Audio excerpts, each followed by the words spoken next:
Kisah Mr. Charles Joffin, seorang juru masak Titanic yang mabuk saat Titanic tenggelam tapi selamat.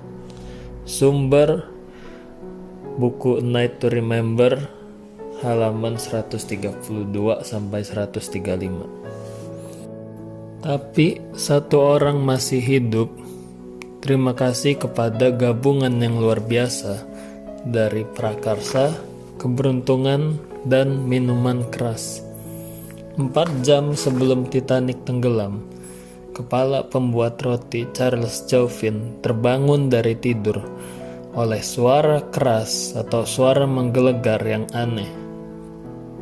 Kayak kebanyakan orang lainnya yang juga terbangun karena suara yang keras atau suara menggelegar itu. Charles Joffin mendengar panggilan untuk pergi ke tempat umum sedikit setelah tengah malam. Tapi Joffin gak cuma melaporkan ke geladak kapal. Joffin beralasan bahwa jika sekoci diperlukan, persediaan juga perlu.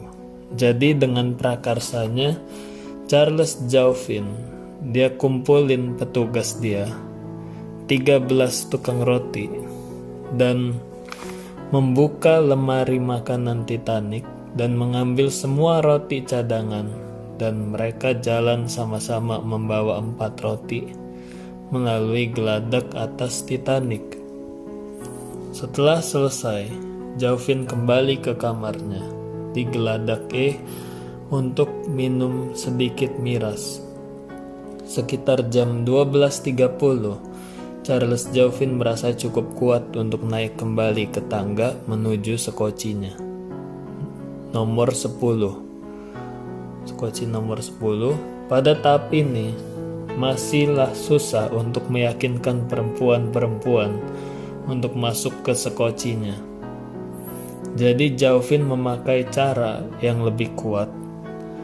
Joffin turun ke geladak jalan-jalan dan Joffin menarik beberapa perempuan secara paksa. Kemudian memakai katanya Joffin sendiri, dia lempar mereka ke sekoci. Cara yang kasar tapi manjur. Joffin ditugaskan sebagai pemimpin sekoci nomor 10. Tapi Joffin berpikir bahwa ada cukup banyak laki-laki untuk mengurus sekocinya. Jadi Joffin melompat keluar dari sekoci dan malah membantu menurunkan sekocinya. Joffin menjelaskan bahwa jika dia tetap berada di sekoci nomor 10, dia akan memberikan contoh yang buruk. Sekarang, pada jam 1.20 malamnya, dia berlari melewati tangga miring ke kamarnya di geladak E dan minum miras lagi. Dia duduk di tempat tidurnya dan meminum minuman keras secara perlahan. Sadar tapi nggak khususnya peduli bahwa air sekarang sedikit demi sedikit memasuki kamar tidurnya di Titanic.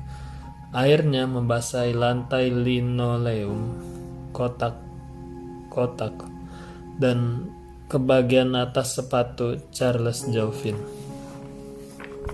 Sekitar jam 1.45, dari semua orang, ia melihat Dr. O'Loughlin yang tua dan lembut berkeliaran mencoba menolong orang lain. Gak pernah terlintas dalam benaknya Joffin yang dilakukan oleh orang tua kaya Dr. O'Loughlin saat itu. Tetapi kedekatan dengan dapur menunjukkan bahwa Joffin dan si Dr. O'Loughlin berpikir dengan cara yang sama. Dan gimana pun juga, Joffin menyapa Dr. O'Loughlin secara singkat. Kemudian Joffin kembali ke geladak kapal secara tepat waktu. Karena sekarang Titanic condong secara berat ke satu arah. kemiringannya jauh lebih curam. Kalau Jovin gak tepat waktu, tangganya tidak mungkin untuk dilewati. Sekalipun semua sekoci udah turun, Jovin gak putus asa. Jovin turun ke bawah geladak B dan mulai melempari kursi geladak melalui geladak pejalan kaki yang ditutup. Orang-orang lainnya melihat Jovin melempar kursi, tapi mereka gak bantu Jovin untuk lempar kursi. Jumlah kursi yang dilempar Jovin sekitar 50 kursi. Itu merupakan pekerjaan yang melelahkan. Jadi setelah Jovin menyeret kursi terakhir ke pinggir dan membuangnya dengan susah payah, kemudian Jovin pergi menuju dapur di sisi kanan geladak A. Itu jam 2.10 malam, saat Jovin memuaskan dirinya dari rasa haus. Kali ini adalah air. Jovin mendengar sejenis suara tabrakan, kayak ada yang tertekuk.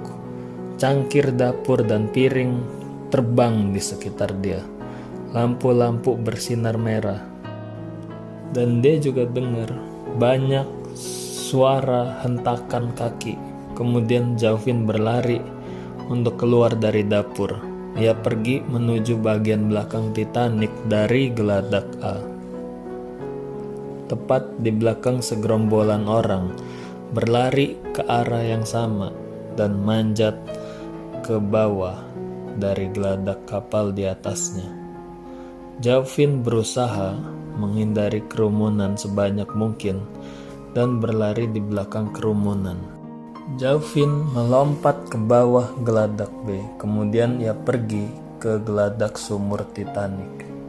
Dan setibanya Jovin di geladak sumur Titanic, bagian belakang Titanic mulai keluar dari air, terangkat, dan kebanyakan orang terlempar ke bawah. Hanya Jovin yang menjaga keseimbangannya, waspada tapi santai. Keseimbangan Jovin menakjubkan. Saat bagian belakang Titanic naik semakin tinggi dan agak bergoyang saat mau tenggelam. Sekarang geladak kapalnya miring, terlalu curam untuk orang bisa berdiri. Jovin kepleset ke bagian kanan Titanic dan berdiri di Titanic yang benar-benar miring. Jovin berjalan ke atas sisi berpegangan pada pagar Titanic, tapi dari luar, sampai dia mencapai bagian belakang Titanic. Sekarang Jovin berdiri di atas kapal Titanic atau di bagian belakang kapal Titanic yang berayun di udara sekitar 45 meter di atas permukaan air. Jovin secara santai mengencangkan baju pelampungnya. Kemudian Jovin melihat ke arah jamnya, dan di jamnya menunjukkan pukul 2.15 malam. Kemudian Jovin kepikiran untuk melepas jamnya, dan dilepasnya jamnya, dan Jovin menaruh jamnya di kantong celana bagian belakangnya. Kemudian Jovin mulai bingung tentang tempat dia berdiri saat dia ngerasa bahwa bagian belakang kapalnya turun. Rasanya kayak turun pakai lift menurut Jovin. Dan saat laut mulai mendekat dengan bagian belakang Titanic, Jovin melompat ke arah air. Jovin bahkan rambutnya nggak basah. Jovin dalam keadaan mabuk terus aja di air, dan ia pun merasa sedikit terganggu oleh air yang membeku. Jam 4 subuh, Jovin melihat yang awalnya dia kira merupakan bangkai Titanic. Pada saat fajar menyingsing, dia berenang dan menemukan bahwa itu merupakan kapal sekoci namanya Collapsible B. Yang Collapsible B ini terbalik, dan itu bukan bangkai kapal Titanic. Sekoci Collapsible B rame, dan Jovin gak bisa manjat ke sekoci yang terbalik gitu. Jadi Jovin berkeliaran dulu sampai dia ketemu teman lamanya dari dapur. koki hidangan utama bernama John Maynard.